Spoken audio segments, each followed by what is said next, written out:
What if I told you the two most dominant forces in WWE history are walking back through the same door, together? Roman Reigns crushed John Cena. Brock Lesnar ended the streak. For years, they were enemies, colliding in WrestleMania main events, tearing each other apart for blood and legacy. Now? WWE just confirmed the unthinkable. Reigns is wounded. His empire crumbled. Lesnar's been silent. But sources say they're returning to SmackDown on the same night. Not as rivals. Not as threats. As allies? Or executioners?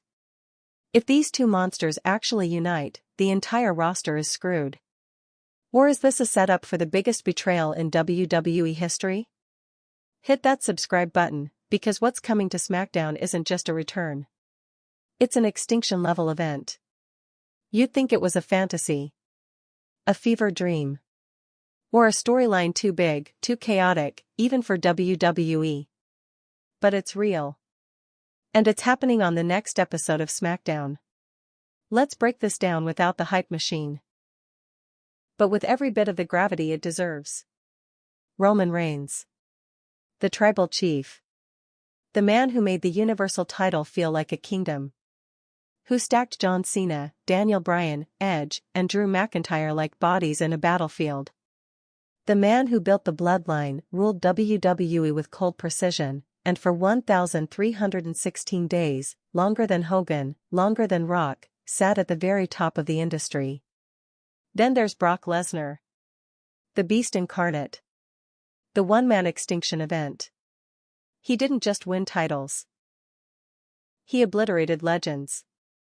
The man who ended The Undertaker's undefeated streak at WrestleMania. Who treated Randy Orton, Seth Rollins, Braun Strowman, Kofi Kingston, and countless others like ragdolls. He wasn't a wrestler. He was a force of nature. Now imagine those two names, two apex predators who spent years destroying each other, coming back on the same night. Not to reignite their blood feud. Not to settle scores. But maybe, just maybe, to stand side by side. For nearly a decade, Roman Reigns vs. Brock Lesnar was WWE's premier war. WrestleMania 31.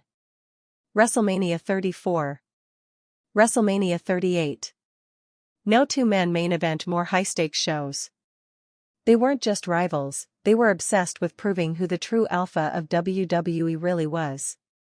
And now? WWE just confirmed the unthinkable. Both men. Same show. No prior warning. No slow build-up. Just a hammer-drop announcement on Monday Night Raw, and a promo teaser that sent the internet into full meltdown mode.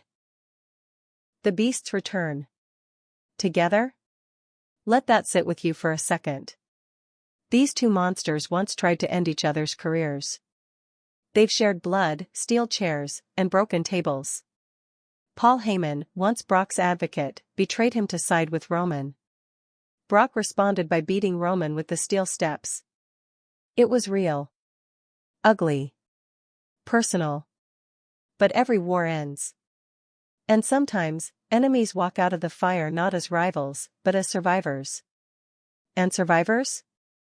They understand each other better than anyone else. They speak the same language, domination. The collapse of Reigns, the silence of Lesnar. Let's talk timing. Roman Reigns hasn't been seen on WWE TV since Night of Champions, when Solo Sikoa and Jimmy Uso shattered what was left of the bloodline. His aura of invincibility? Gone. His empire? Burned from the inside. His cousins turned. His brotherhood imploded. And Reigns? He vanished. No speeches. No recovery updates. No TikToks. Just radio silence. Then there's Brock. After his brutal loss to Cody Rhodes at SummerSlam, he did something totally out of character. He hugged his opponent and walked away. No tantrum. No attack. No demands for a rematch. Just gone. The Beast disappeared. Now fast forward nearly a year. And out of nowhere, WWE drops a silent promo package, desert plains, black boots hitting the dirt, and two shadows standing shoulder to shoulder. Then one word, SmackDown. That's not just hype. That's a tectonic shift. That's WWE lighting the fuse on something massive. And the world's asking the only question that matters: are Roman Reigns and Brock Lesnar coming back, together? Allies? Or something more terrifying? Look, WWE has pulled off some wild alliances before. Stone Cold and Triple H, Cena and Orton. Even The Rock and Mankind, after months of violence. But this? This isn't a tag team. This isn't a stable. If this alliance is real, if WWE isn't just swerving the fans, this is the final boss-level formation of violence and dominance. This is like putting a sledgehammer and a warhead in the same room and calling it strategy. Imagine a SmackDown where no title is safe. No champion can breathe easy. Where every segment is shadowed by the threat of them. Together. Roman, calculated, icy, cerebral. Brock, primal, explosive, unrelenting. If they're truly aligned, they don't need a faction. They don't need allies. They are the army. Or are we all falling for the setup? The ultimate swerve? There's one theory gaining traction across social media, and it's got teeth. What if this isn't an alliance? What if this is a trap? What if Brock's been waiting, watching Roman fall, watching the bloodline crumble, and now he's returning to finish what he started?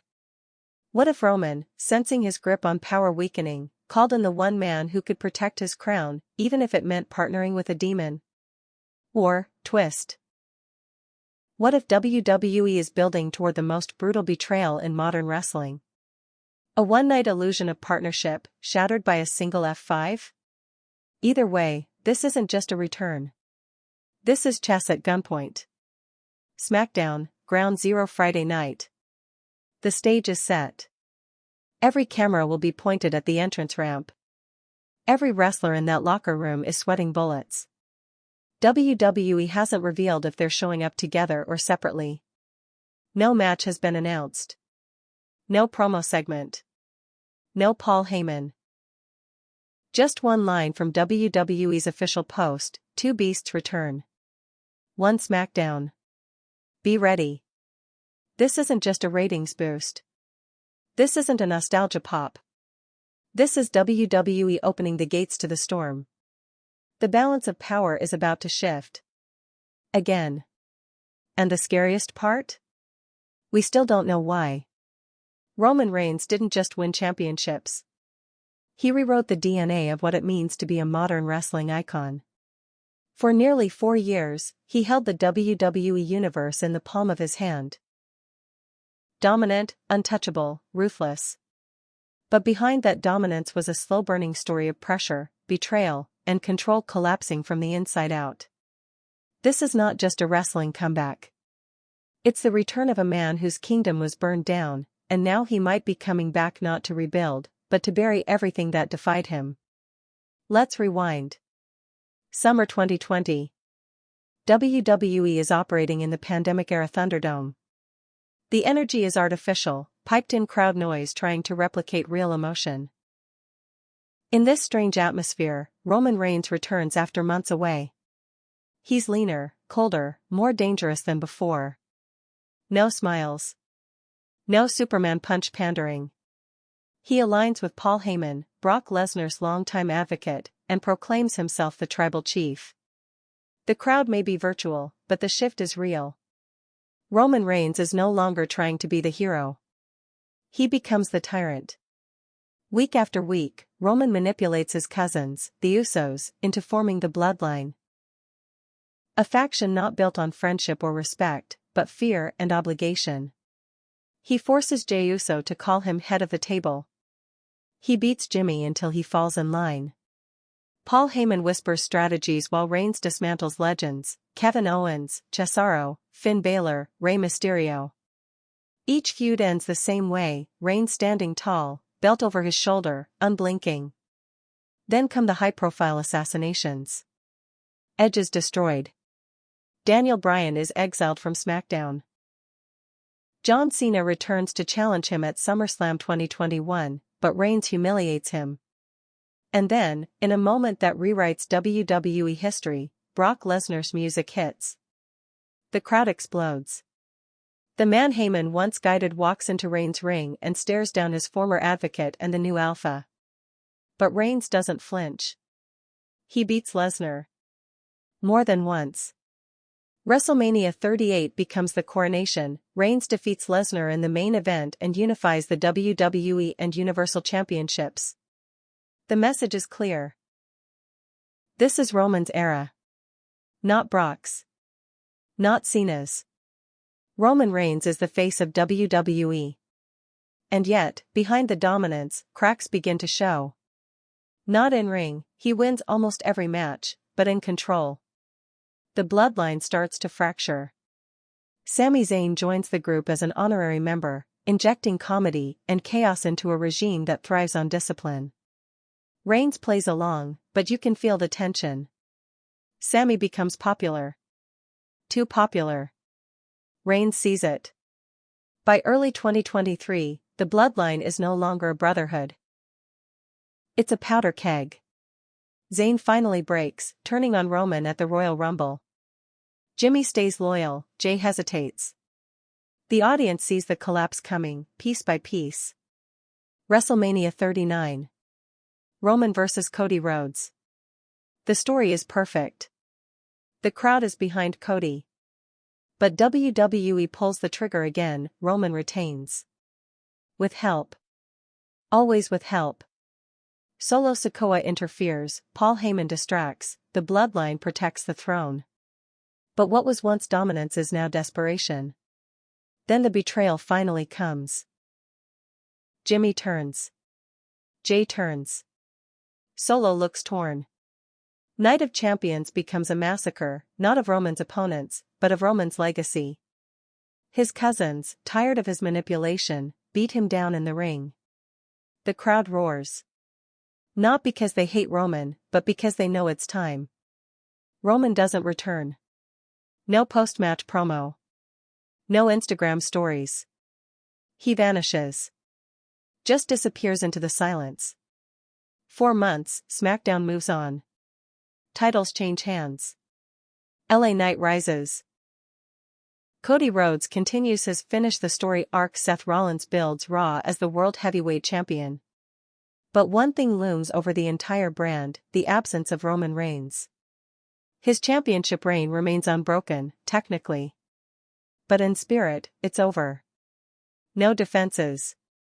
No appearances. No bloodline. Just a hollow throne waiting to be claimed or destroyed. And that silence becomes louder than any promo. Backstage sources start speculating. Some say Roman is burned out. Some whisper about real-life injuries. Others claim it's all part of a long-term plan. A reset. A return. Something bigger. But the reality is this: WWE has never allowed a top star to stay off TV this long without an endgame. And now, with the sudden announcement that Reigns is returning to SmackDown, on the same night as Brock Lesnar, that silence ends. But how is he coming back? What state is he in? Is this Roman Reigns, the tribal chief? Or something else entirely? Think about what he's lost. He lost his family. He lost his locker room loyalty. He lost the aura of invincibility. Before, when Roman walked down the ramp, the air changed. Now? He's walking into a battlefield where every former ally is now a rival, and the crowd has seen behind the curtain. He can't walk back into SmackDown like nothing happened. This isn't a continuation, it's a confrontation. So what does Roman need to do to reclaim his crown? That's where Brock comes in. Reigns may be broken. But he's not dumb. He knows no one fears the bloodline anymore. But everyone still fears Brock Lesnar. If Roman aligns with Brock, he doesn't just return. He declares war. On the roster. On the fans.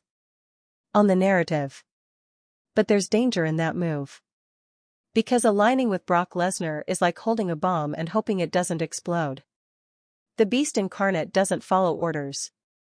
He's never been a pawn. If Reigns thinks he can control him the way he controlled the Usos, he's wrong. And he knows it. Which is why this moment matters. Roman's return isn't about reclaiming his title, it's about redefining who he is without the bloodline. Without the family. Without the belt. He's coming back into a WWE that no longer needs him to carry it. So he's got two choices: evolve or be erased. Maybe Brock is part of that evolution. Maybe Brock is his final shield. Or maybe Roman knows he's walking into a trap. And he's doing it anyway, because that's the kind of legacy-defining moment that turns a champion into a legend. No more protection. No more solo run-ins. No more faction. Just Reigns, face-to-face with a beast, and a question no one knows how to answer: is Roman Reigns here to restore the throne? Or destroy the game? He isn't talking. Not yet. WWE hasn't aired a single sit-down interview. Not one behind-the-scenes moment. No documentary packages. He's not marketing his return. He's not selling t-shirts. He's not chasing pop reactions. He's showing up. That's it. And when a man like Roman Reigns returns without speaking, without smiling, without warning, it doesn't mean he's healed. It means he's hunting. Brock Lesnar isn't a wrestler. He's a living, breathing weapon. No catchphrases. No gimmicks. No social media games. When Lesnar steps into the ring, everything else becomes irrelevant. Opponents don't out-wrestle him. They survive him. Sometimes. For 20 years, Brock Lesnar has been the storm that ends dynasties. And now, WWE says he's coming back. Not as an afterthought. Not as a sideshow. But on the same night, same show, as Roman Reigns. That's not a coincidence. That's a message. To understand what Brock Lesnar returning now really means, you need to understand who he actually is. Not the man. The myth. The thread that reshaped modern WWE with a single F5. Go back to 2002. Brock Lesnar explodes onto WWE television like a missile. He's massive. Fast. Violent. He destroys legends, the Hardy Boys, Rob Van Dam, Hulk Hogan, before most of the roster even knows how to counter him. In less than 5 months, he becomes the youngest WWE champion in history.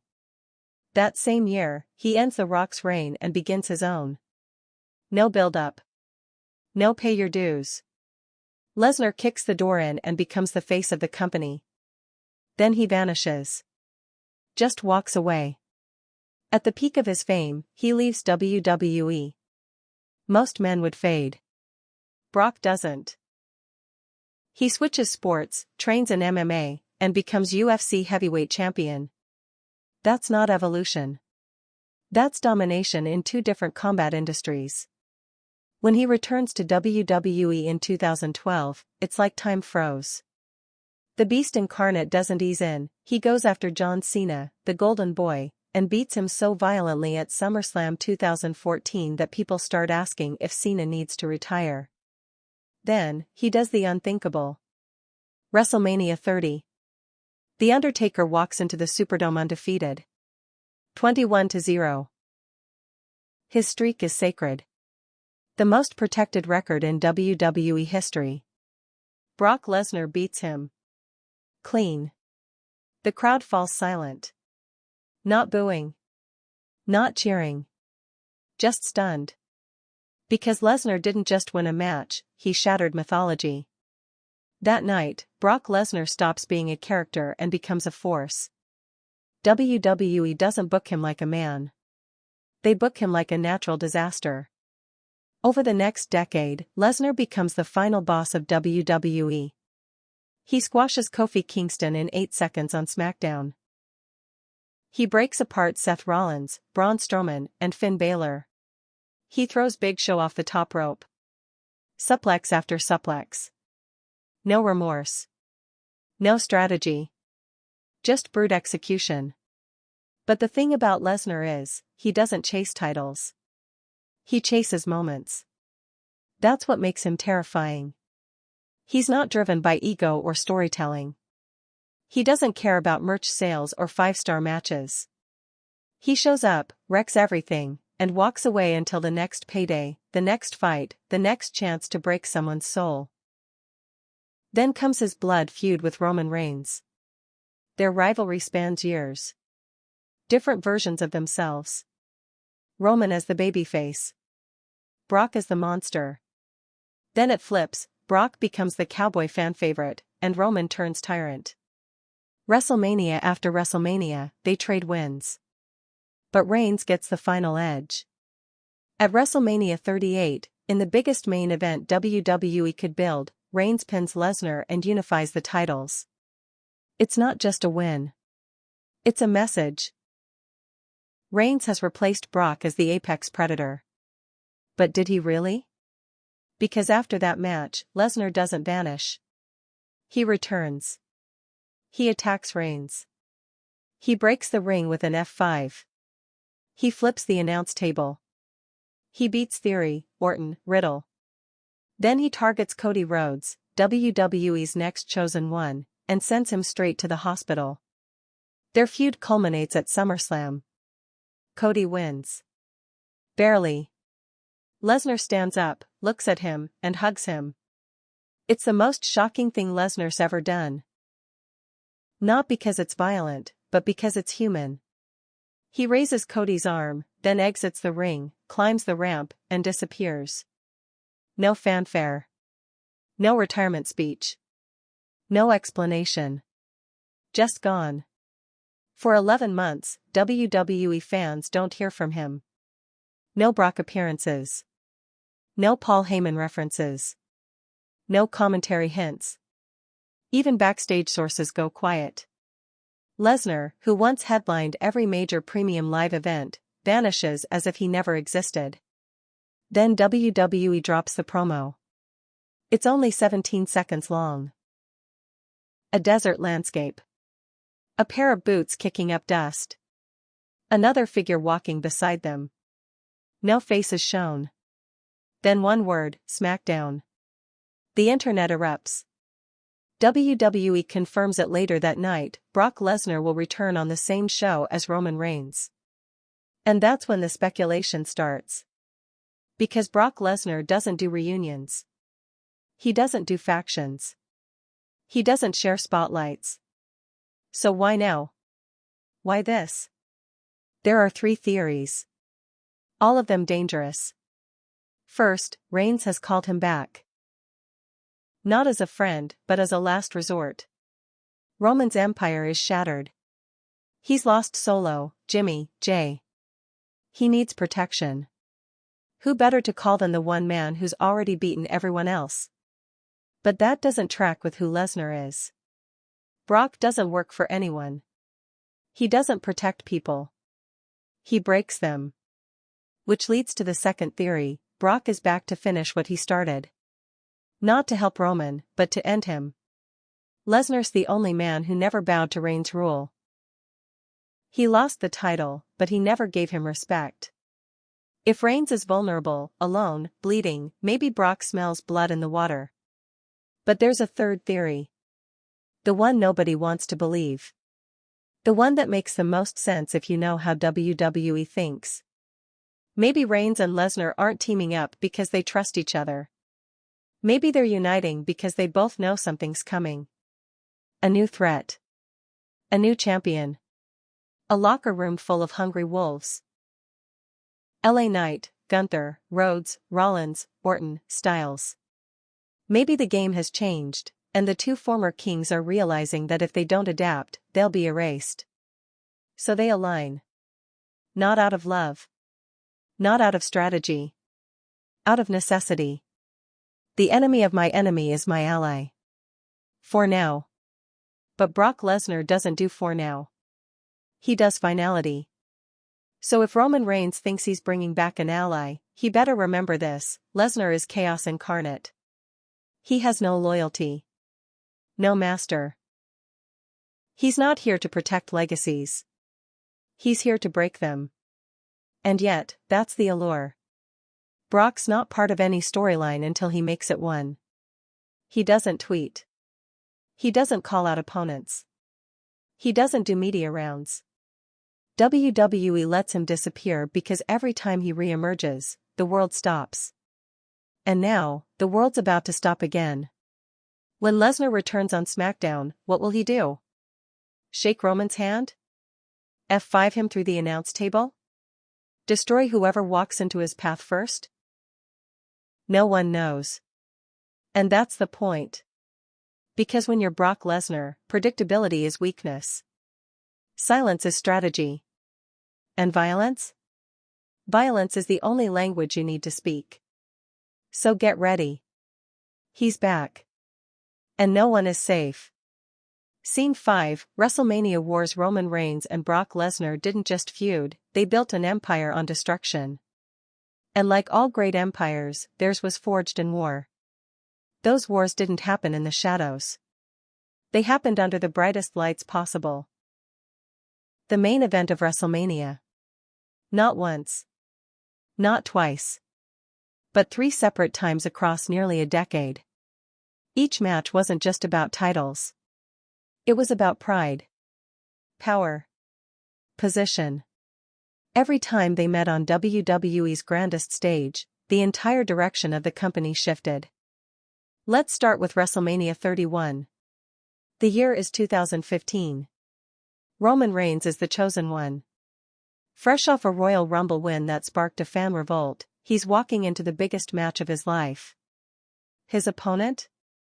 Brock Lesnar, reigning, defending WWE World Heavyweight Champion. A man who had just destroyed John Cena at SummerSlam the year before and ended The Undertaker's undefeated streak. This wasn't a match. It was a slaughterhouse. Lesnar treated Reigns like a chew toy. Belly-to-belly suplexes. F5s. Brutality. And Roman didn't just take it, he smiled through it. Dared Lesnar to give him more. Blood running down his face, Reigns kept getting up. Fans didn't expect it. Didn't know what to make of it. Roman wasn't winning, but he wasn't breaking either. Then came the twist. Seth Rollins storms the ring. Cashes in his Money in the Bank contract mid-match. Curb stomps both men. Wins the title. In the chaos, Roman loses without being pinned. Lesnar loses his title without being beaten. And that unfinished story becomes the seed. 3 years later, WWE circles back. WrestleMania 34. New Orleans. April 2018. The rematch. Roman is now fully entrenched as Vince McMahon's handpicked star. Brock is still part-time, still dominant, still despised for holding the title hostage. The crowd? They're sick of both. But that match, violent, bloody, unsettling, tells a different story. Lesnar doesn't play it safe. He goes stiff. Hits Roman hard. Really hard. Elbows to the head. Real blood. Reigns' face is soaked, his eyes glazed. But again, he keeps getting up. Keeps fighting back. The fans boo. Not just Reigns. The match itself. The story. The direction. But underneath the reaction, something's happening. Brock Lesnar is throwing everything he has at Roman, and Roman is still standing. Then, just like that, another F5. Pinfall. Lesnar retains. And once again, Roman walks out defeated, but not destroyed. WWE doesn't like loose ends. So they go one more time. WrestleMania 38. Dallas. April 2022. This time it's billed as the biggest WrestleMania match of all time. Title versus title. The Tribal Chief versus the Beast Incarnate. Universal Champion versus WWE Champion. Winner takes all. This isn't just about belts anymore. This is for everything. The match itself is chaos. Lesnar comes in hot. Suplex City. F5S. But Reigns plays smarter. He avoids. He adapts. He counters. When Lesnar goes for a second F5, Roman spears him through the ropes. Later, Roman hits a spear out of nowhere. Crowd erupts. Near fall. But this time, there's no Seth Rollins. No distraction. No screwy finish. Reigns hits a final spear. Pins Brock clean. In that moment, the story changes. Roman Reigns doesn't just beat Brock Lesnar, he surpasses him. This was the passing of the torch, except neither man ever wanted to let go. Brock didn't hug him. He didn't shake his hand. He rolled out of the ring and left. And Roman stood tall with both titles over his head, the undisputed champion of WWE. 3 WrestleManias. 3 wars. All different. At 31, Lesnar dominates but doesn't win. Roman survives but doesn't conquer. At 34, Lesnar destroys Reigns. Fans reject both. But Roman leaves with his reputation enhanced even in defeat. At 38, Roman ends it. Clean. Definitive. He becomes the guy. But here's what makes this trilogy different from any other rivalry in wrestling history: each match left scars. Lesnar bled Reigns. Reigns bent Lesnar. Each victory or loss came with trauma, physical, emotional, narrative. It's not just that they fought. It's that they changed each other every time they did. After 31, Roman learned to endure. After 34, Roman learned to control his rage. After 38, Roman became the very thing he once feared, a god-tier manipulator of legacy. And Brock? He adjusted too. After losing to Roman, Lesnar started to show more personality. Smiling. Talking. Wearing cowboy hats. But beneath the charm was still the monster. There was always unfinished business between them. Because there's one truth both men understand better than anyone: you can beat someone. You can pin them. You can take their title. But unless you break them, you haven't really won. Which is why, for all their history, for all their matches, the war never ended. It just paused. Until now. Because if both men are returning to SmackDown on the same night, WWE isn't just giving us a reunion. They're reigniting a rivalry that never needed words. Only damage. And what's coming next? That might not be a match. It might be something even more dangerous. An alliance. Or the final battle. You don't survive a war with someone like Brock Lesnar and come out unchanged. You don't walk through the fire that is Roman Reigns and forget the burn. These two didn't just feud, they collided in ways that redefined modern WWE.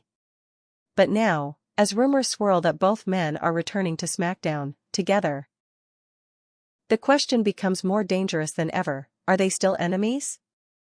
Or are they finally equals? Let's not confuse silence for peace.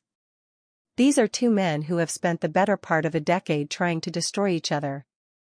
Roman Reigns didn't just beat Brock Lesnar. He chased him out of the spotlight. He took everything Lesnar stood for: dominance, aura, legacy, and made it his own. He used Paul Heyman, Brock's own mouthpiece, to rebuild his empire. Lesnar responded the only way he knows how. Violently. F5S, chairs, chaos. But something changed after WrestleMania 38. Not just on screen, but underneath the surface. You could see it in the way Brock stopped chasing the title. He started showing up not for the crown, but for the carnage. A different Lesnar. Cowboy hats. Smiles. Short promos that didn't feel like they were written for him. A man who'd already won everything and had nothing left to prove, except one thing: that he was still the most dangerous man in the business. Roman, on the other hand, never stopped climbing. After beating Brock, he went from champion to emperor. He held 2 belts. He sat at the head of the bloodline. He controlled the locker room, the narrative, the company. But with that power came paranoia. He began to manipulate, to isolate, to destroy even his own family to keep the throne. That's the unspoken truth between them. Brock destroys his enemies quickly. Roman dismantles his allies slowly. And that's what makes them terrifyingly similar. They are not good guys.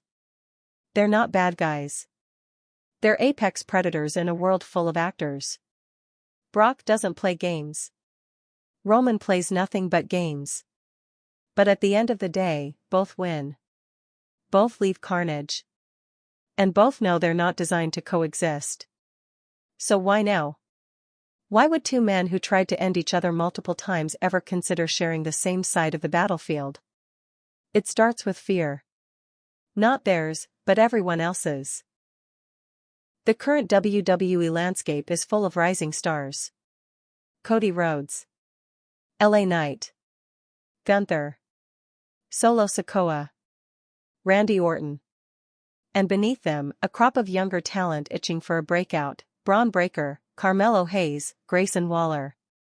The veterans are aging. The future is hungry. The power dynamic is shifting.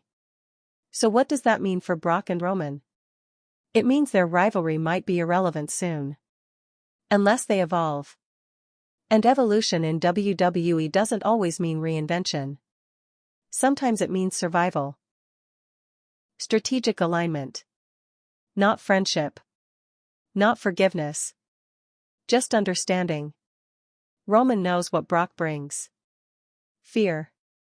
Chaos. Authority. In one night, Lesnar can make a main eventer feel like a rookie.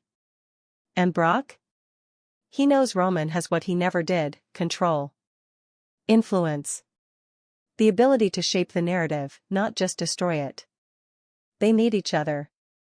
Roman's image is cracked. He's no longer invincible. The bloodline is in ruins. The tribal chief isn't feared, he's questioned. Brock's image, meanwhile, is fading. Still a beast, but a familiar one. Predictable. Fans don't boo him anymore. They smile when he walks out. That's dangerous territory for a man who once made children cry just by looking into the camera. An alliance resets the board.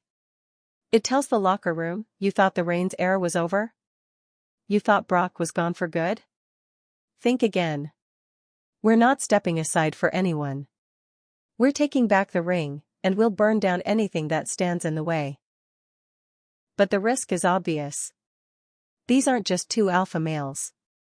They're two historical egos. Reigns doesn't trust easily. Lesnar doesn't trust at all.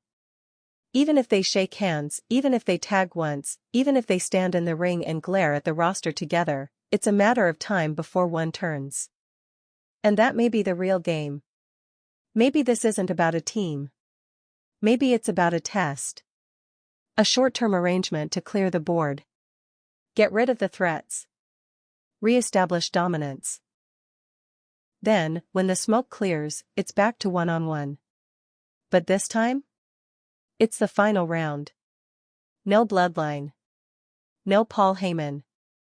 No distraction. Just Roman Reigns and Brock Lesnar, one last time. Not for belts. For legacy. Because at this point, there's nothing left to prove. Only one thing left to take. Respect. That's what's missing.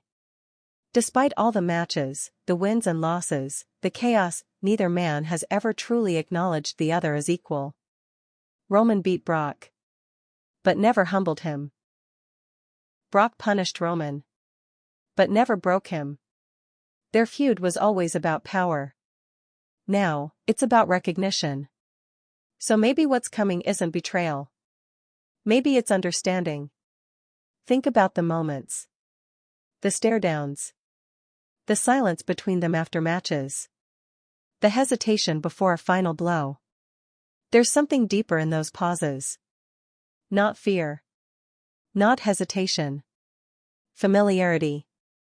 You can't go to war with someone for years and not feel connected to them. It's not friendship. It's something older. Harder.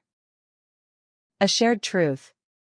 They both know what it feels like to carry the weight of the company. To be hated for being too good. To be cheered when they finally fall. To win, and still be disrespected. That's why this story matters now. Because Roman and Brock aren't just two stars returning on the same night. They're two men who were built to destroy each other, now possibly standing side by side. And if they're equals now, if they put the past behind them, even temporarily, then every other wrestler in WWE just got demoted. Because there's only one thing worse than a Roman Reigns or a Brock Lesnar coming for you. Both of them. At the same time. For over 2 years, the Bloodline was untouchable. The most dominant faction in WWE history. Unified champions. Sold-out arenas. Every match, every promo, every stare-down came with the weight of Roman Reigns standing at the center, the undisputed tribal chief. But power based on fear always fractures. And Roman didn't build the Bloodline on loyalty, he built it on obedience. That obedience turned to resentment. And resentment, in WWE, always ends in betrayal. To understand Roman's return, and the possible alignment with Brock Lesnar, you have to understand what he lost. Because the Bloodline wasn't just a faction. It was a fortress. And now that fortress is in ruins. Let's go back to its foundation. The Bloodline didn't start as a faction. It started as psychological warfare. Roman returned in 2020 with a new mission, to prove he was the center of the wrestling world. He needed people under his control, not beside him. So he targeted his own family first. Jey Uso was the first to fall in line. Reigns beat him into submission at Clash of Champions, then again at Hell in a Cell, forcing him to acknowledge him as tribal chief. It was more than a storyline. It was emotional manipulation. Roman didn't just want Jey's help, he wanted his soul. And he got it. Jimmy followed. Not willingly. Not proudly. But out of necessity. The brothers were trapped in Roman's orbit, and leaving meant destruction. So they stayed. They served. And they became the most feared trio in WWE. Then came Solo Sikoa. The silent enforcer. Roman's backup muscle. A man who didn't ask questions, he just delivered damage. With Solo added to the group, the Bloodline wasn't just a faction anymore, it was a dynasty. The family lineage became myth. The Anoa'i bloodline became branding. Every storyline revolved around them. Every opponent was a footnote in Roman's reign. Paul Heyman, the master manipulator, gave the faction legitimacy. He wasn't just a mouthpiece, he was the brain behind the scenes. The Bloodline was a machine. Ruthless. Calculated. Unstoppable. Then it all started to crack. Sami Zayn joined the Bloodline not out of fear, but out of admiration. He wanted to belong. His loyalty wasn't forced, it was emotional. And that made him dangerous. Roman allowed it. Maybe out of amusement. Maybe because Sami made them more popular. But the shift was noticeable. The group, once feared, started to show emotion. Sami and Jey had chemistry. The crowd loved them. That was the beginning of the end. Because Roman doesn't share power. He doesn't share affection. When he saw Sami's popularity rise, he saw a threat. Not to his title, but to his authority. The locker room started cheering for Sami. The fans started chanting his name. Roman watched his control weaken. And that fear grew into paranoia. At the 2023 Royal Rumble, it exploded. Roman ordered Sami to attack Kevin Owens. Sami hesitated. Then he snapped. Steel chair in hand, he turned and cracked it across Roman's back. The crowd lost it. For the first time in years, Roman was laid bare, not by force, but by defiance. Jimmy attacked Sami immediately. But Jey walked out. No punches. No support. Just silence. And that silence shook the WWE universe. After that, Roman did what all tyrants do. He tightened his grip. He pushed harder. Got colder. He demanded full obedience. But the bloodline wasn't a unit anymore. It was a collapsing regime. Jey eventually returned, torn between loyalty and rebellion. Roman weaponized that guilt. Manipulated it. And it worked, for a while. But the betrayal was inevitable. Night of Champions 2023. Roman and Solo Sikoa team up against Kevin Owens and Sami Zayn.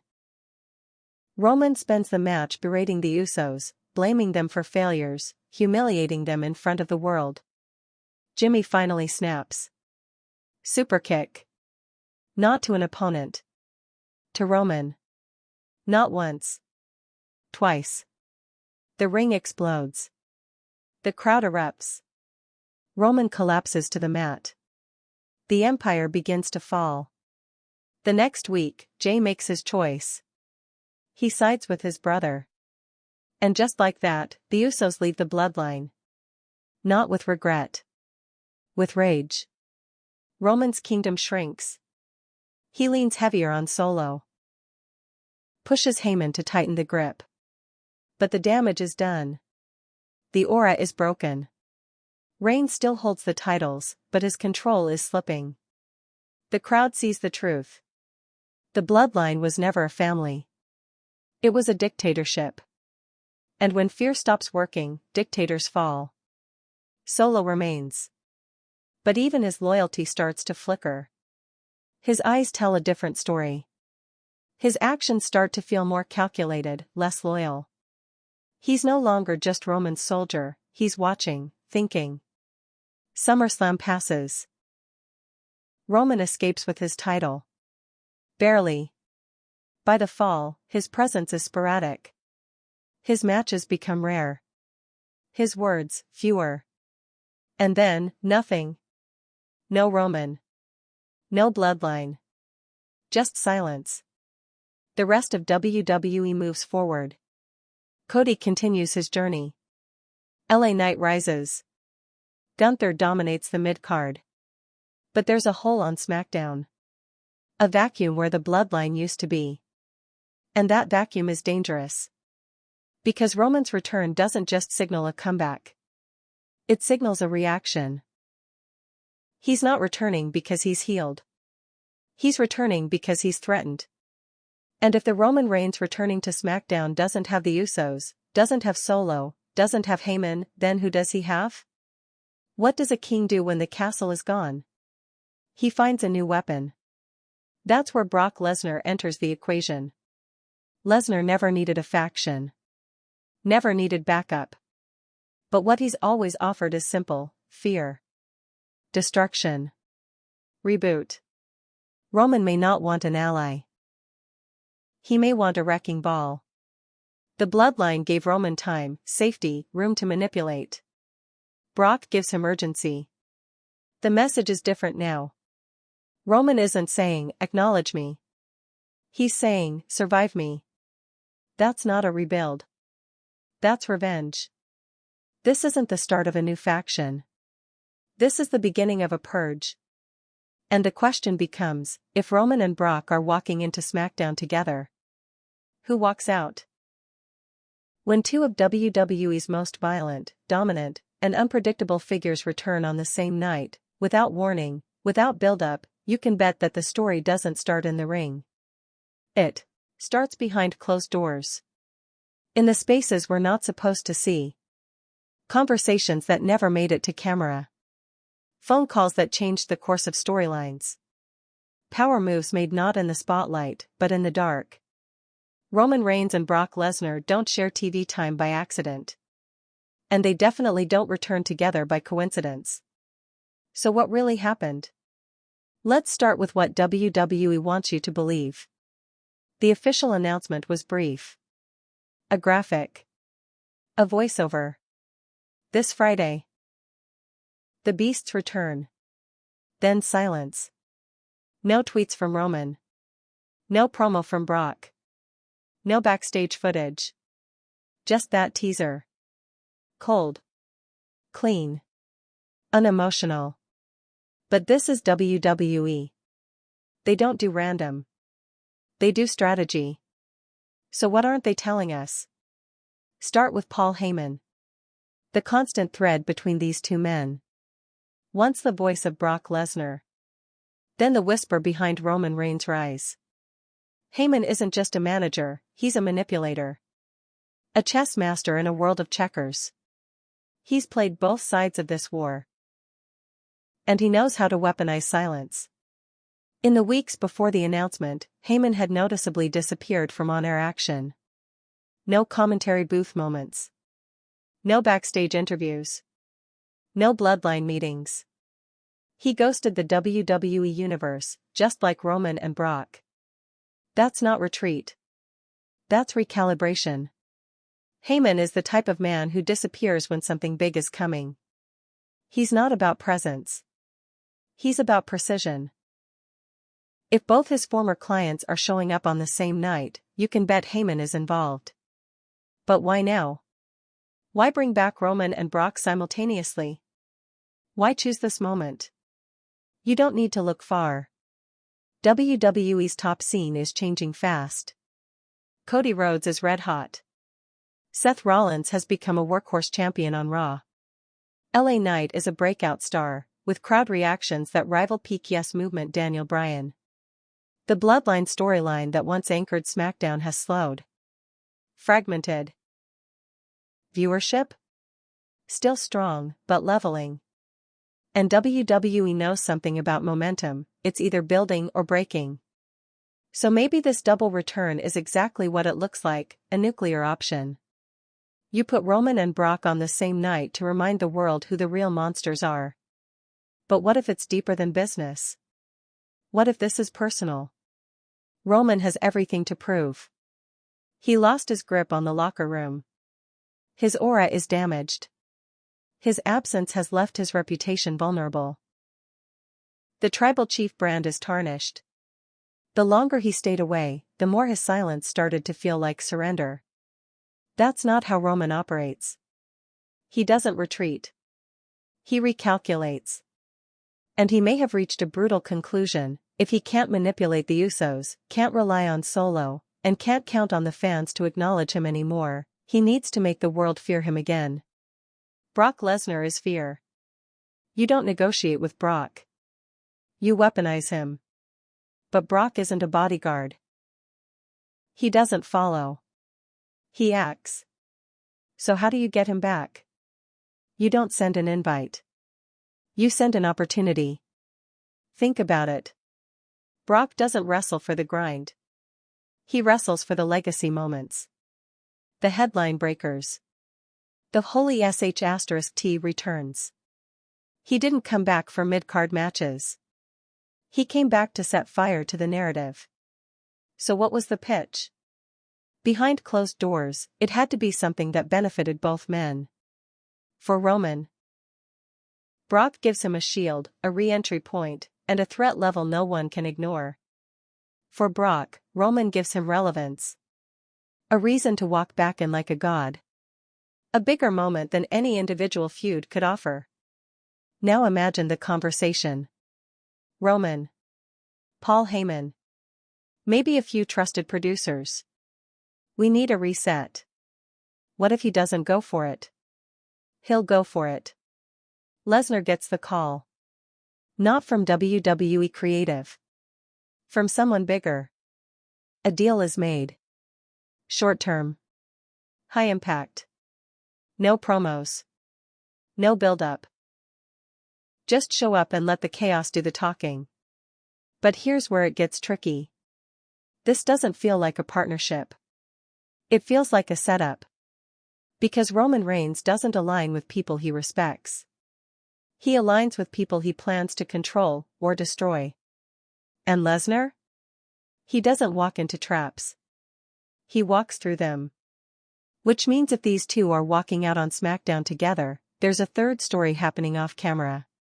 Maybe Roman thinks he's using Brock. Maybe Brock thinks he's ending Roman. Or maybe Paul Heyman has orchestrated the entire thing from the shadows, positioning himself once again as the puppet master of the biggest swerve WWE's seen in years. Think about it. What if Heyman, after watching the bloodline collapse, realized the only way to salvage Roman's image was to reset the threat level? What if he brokered this reunion not to save Roman's reign, but to end it, cleanly, brutally, on his terms? That's a very Heyman move. And there's precedent. Paul Heyman turned on Brock to side with Roman. Then teased turning on Roman to protect Brock. The only person Paul Heyman truly serves is Paul Heyman. And now, with both monsters back in the same space, on the same night, you have to ask, who's controlling whom? The idea of a secret alliance makes sense on paper. But in WWE, nothing is permanent. There are no true friends. Only shifting enemies. This return might look like a truce. A handshake. A shared ring. But more likely? It's a pressure cooker. Two men walking back into the fire, knowing that only one can stand in it for long. And if this entire return was negotiated behind closed doors, with no creative team in the loop, no commentators briefed, and no storyline leaks, then the message isn't just about surprise. It's about control. Roman and Brock are sending a signal. Not just to the roster, but to the company itself. This isn't your story. It's ours. And it ends when we say so. WWE thrives on spectacle. Surprises. Swerves. Moments. But every now and then, something happens that doesn't feel like just another angle. It feels heavier. More real. Like the line between storyline and strategy is beginning to blur. That's exactly what this is starting to look like. Roman Reigns and Brock Lesnar returning on the same night is not a typical creative decision. It doesn't follow the usual build-up. There were no slow-burn promos. No countdown clocks. No cryptic teases over several weeks. One night, nothing. The next, WWE just says it flat out, they're both coming back to SmackDown. That's not how WWE usually does business. That's how you respond to a problem.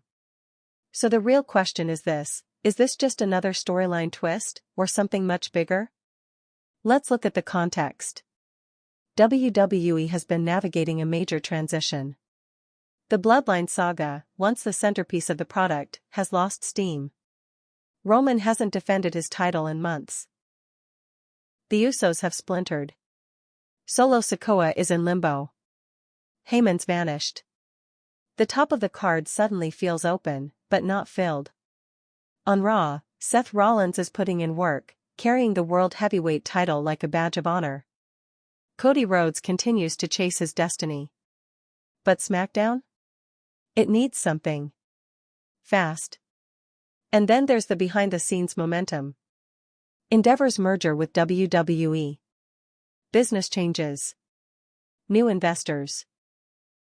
Executives paying closer attention to weekly performance metrics, ratings, and merchandise spikes. There's pressure not just to entertain, but to deliver impact. Enter Roman and Brock. What if this isn't just a creative move, but a business one? A recalibration. A way to reignite the main event scene and re-establish control over the brand's momentum? Look at how WWE timed this announcement. Quiet. Sudden. No leaks. No hype cycle. This wasn't just to surprise fans. It was to assert dominance. Sometimes a wrestling company doesn't need a match. It needs a message. And that message might be, this is still our world. Roman and Brock don't just bring star power. They bring validation.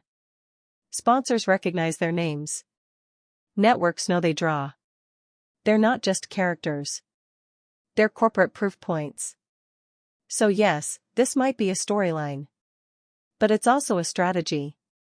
Which means the implications go beyond kayfabe. Because what happens if this doesn't work?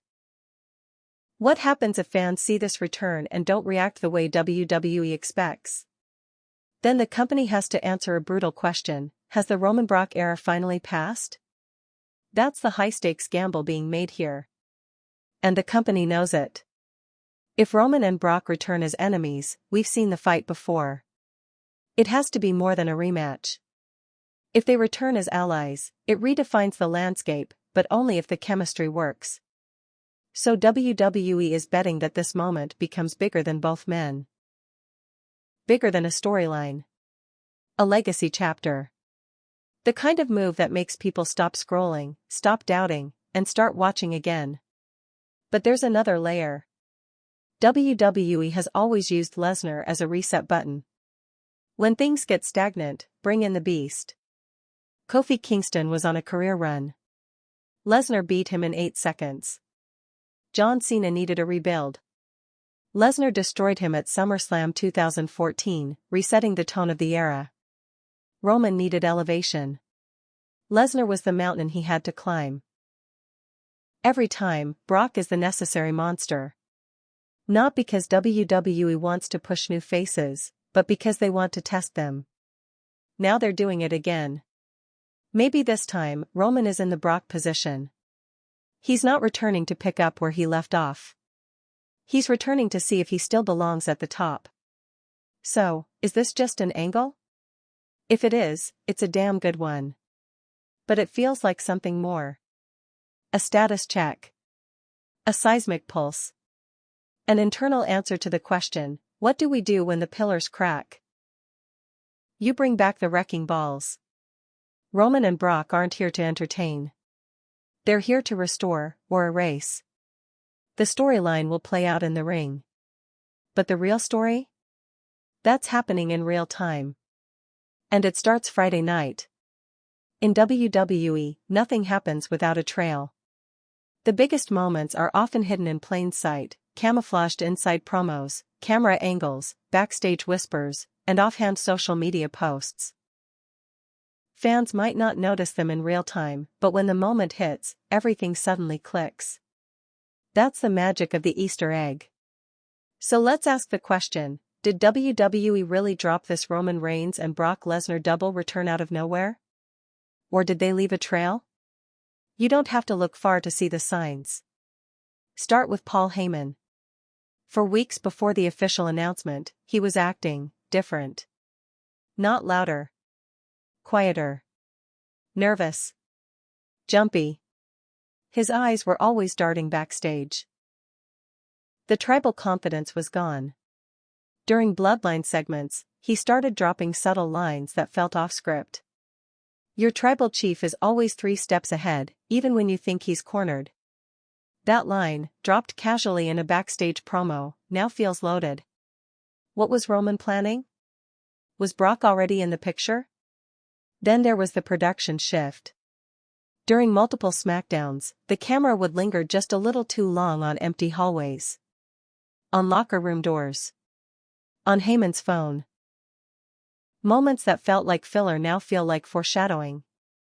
A backstage segment aired a month ago that seemed routine, Heyman pacing in the corridor, visibly anxious. His phone buzzed. He looked at the name. Didn't answer. Just whispered, "Not yet." That clip was barely mentioned. Now it might be everything. Because "not yet" sounds like a delay. Like he was waiting for someone's arrival. Who could make Heyman nervous? One man. Then there's the social media silence. Roman Reigns didn't post for nearly 3 months. Not on Twitter. Not on Instagram. Not a single selfie, quote, or tease. For a modern top star, that's rare.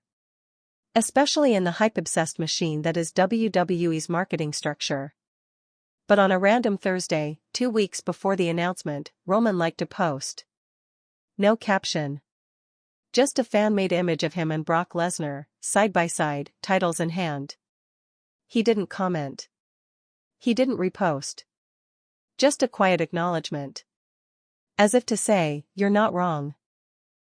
Even Lesnar's camp has been strangely open, by being closed. WWE.com removed Brock's profile from the active roster list 6 months ago. Then, without notice, it reappeared, briefly, before being pulled again. Fans spotted it. Screenshotted it. Speculated. At the time, it felt like a website glitch. Now? It feels like controlled messaging. You also had that now infamous training video. A short gym clip, posted by an anonymous insider account, allegedly showing Brock Lesnar working out in a private performance center. The shot was from behind, blurry, but unmistakable. The wide back. The signature haircut. Lifting like a man preparing for war. The video was taken down within hours. Copyright claimed. But not before the internet saved it. Was it leaked? Or planted? Then there's the merch. WWE's new apparel line for the summer went live 2 weeks ago. It included shirts for Cody, Seth, Bianca, LA Knight, and oddly, Paul Heyman. Not Roman. Not Brock. Heyman. The shirt? Just his signature, in red, with one phrase under it, "I serve power." At the time, it looked like a tribute to his legacy. Now? It reads like a mission statement. Because Heyman has always been the middleman between monsters. He's not there for loyalty. He's there for leverage. And if he's pushing merch before Roman or Brock are even officially back, you can bet he's already aligned with whichever side wins. But the biggest Easter egg? The one that flew completely under the radar? WWE's annual promotional package for WrestleMania 41. In the background of a splash screen showing the Vegas skyline, there were flashing silhouettes. Most people saw The Rock, Bianca Belair, Cody Rhodes. Standard marquee stars. But pause it at frame 132. 2 shadowed figures. One tall and lean. One massive and broad. Both walking together toward the screen. Their outlines? Roman and Brock. No faces. No confirmation. Just suggestion. And that's what WWE does best. They don't always spell it out. Sometimes they whisper it. So now that the announcement is official, now that we know they're coming back, the dots start connecting. That random line from Heyman. That hallway camera linger. That uncaptioned post-Roman light. That pulled roster profile. That silhouette in the promotional art. None of it was random. It was all calculated. Because WWE has mastered the art of the long game. And this time, they might have pulled off the perfect sleight of hand. A return that felt sudden. But was seeded for months. Right under our noses. So if you're asking whether this return was planned? Look closer. The signs were everywhere. We just weren't ready to see them.